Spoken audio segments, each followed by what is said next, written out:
Episode 37.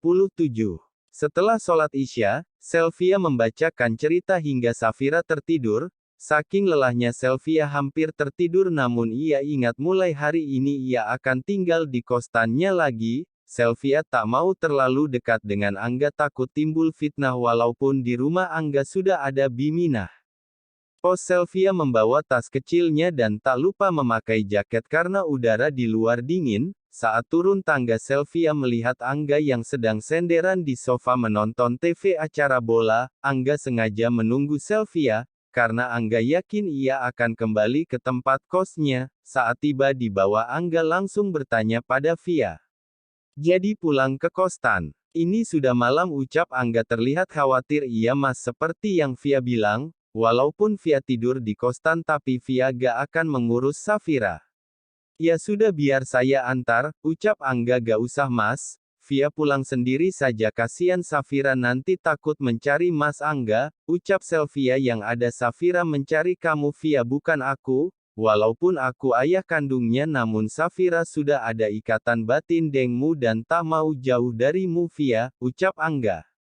"Iya, aku besok akan usahakan kesini pagi sekali sebelum Safira bangun mas," ucap Sylvia. Angga menghela nafas, dan menghembuskannya sedikit kasar. Sepertinya Sylvia kekeh akan pulang ke kosannya. Angga tak bisa menahannya. Ya, setelah kejadian Angga kemarin, kelepasan mencium Sylvia membuat gadis itu tidak nyaman.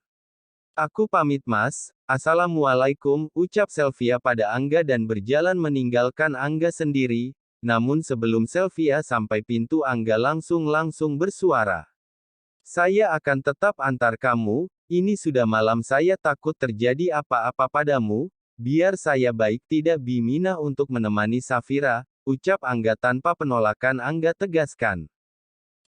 Ia senang Angga mengkhawatirkannya, namun ia sadar Angga khawatir karena ia calon ibu Safira. Tak ada yang spesial. Sylvia yakin Angga masih belum bisa melupakan Alam Dita Puspita, istrinya. Sylvia tong ngimpi, "Mas Angga moal mungkin bogoh ka urut palayan kafe ciga maneh Via," batin Sylvia. "Sylvia jangan mimpi, Mas Angga moal mungkin cinta ke bekas pelayan kafe kayak kamu Via." Setelah Angga memanggil Biminah untuk menemani Safira, Angga langsung ke kamarnya mengambil kunci mobil dan jaketnya. "Mas, biar Pak Mardi aja yang antar, Mas Angga pasti lelah," ucap Sylvia saat Angga keluar dari kamarnya. Angga tak menggubris ucapan Sylvia. Angga berjalan keluar menuju garasi dan menghidupkan mobilnya. "Mas, biar Pak Mardi aja, aku tahu Mas Angga lelah, aku gak mau repotin Mas Angga," ucap Sylvia lagi. "Sylvia, dengar baik-baik, saya calon suami kamu, mana mungkin saya membiarkan kamu pulang sendiri." "Tak ada penolakan, ayo masuk," ucap Angga menahan kesal karena keras kepala Sally. Sylvia masuk dan kembali bersuara, "Tapi kan gak sendiri mas, minta diantar Pak Mardi," ucap Sylvia pelan. "Sylvia, dengar, kalau kamu masih banyak protes jangan salahkan bila bibir saya akan membungkam bibir kamu agar diam," ucap Angga lagi. Spontan membuat Sylvia langsung diam, tak berkata apapun lagi. Angga tersenyum dalam hati. Melihat Sylvia yang tadi banyak bicara langsung diam karena ancamannya akan mencium bibirnya bila ia banyak bicara.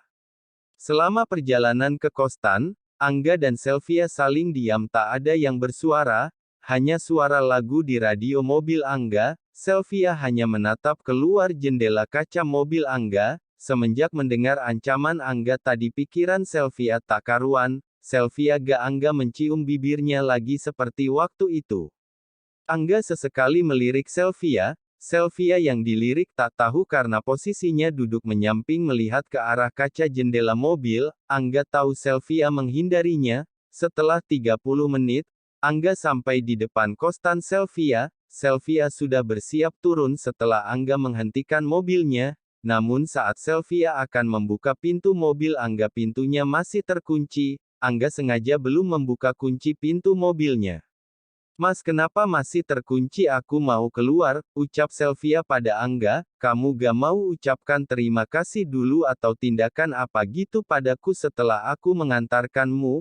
ucap Angga menggoda Sylvia. "Aku tak minta diantar mas, Mas Angga sendiri yang mau, ucap Sylvia tak mau kalah. Ayo Mas buka, nanti disangka orang kita berbuat yang tidak-tidak, ucap Sylvia gugup. Biarkan saja, tinggal bilang kita akan menikah, ucap Angga lagi membuat Sally makin kesal karena Angga tak kunjung membuka kunci pintunya.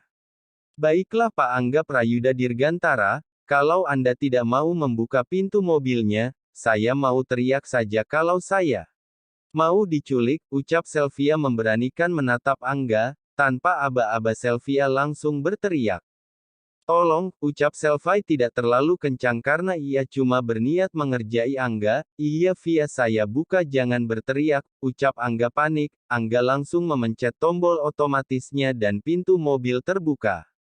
Saya hanya bercanda kamu malah anggap serius, ucap Angga saat Sylvia membuka pintu mobil untuk keluar. Kalau gak bisa bercanda jangan coba-coba bercanda, gak lucu, ucap Sylvia saat sudah keluar dari mobil Angga.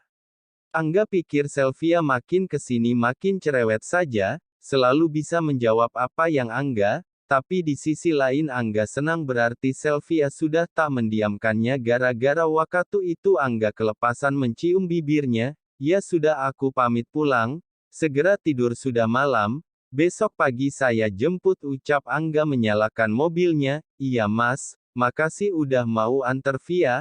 Hati-hati di jalan, ucap Sylvia tersenyum manis. Posisi jauh berani tersenyum manis seperti itu, tapi kalau berhadapan pasti gak akan berani dia, ucap Angga menatap spion melihat Sylvia tersenyum manis sambil melambaikan tangannya.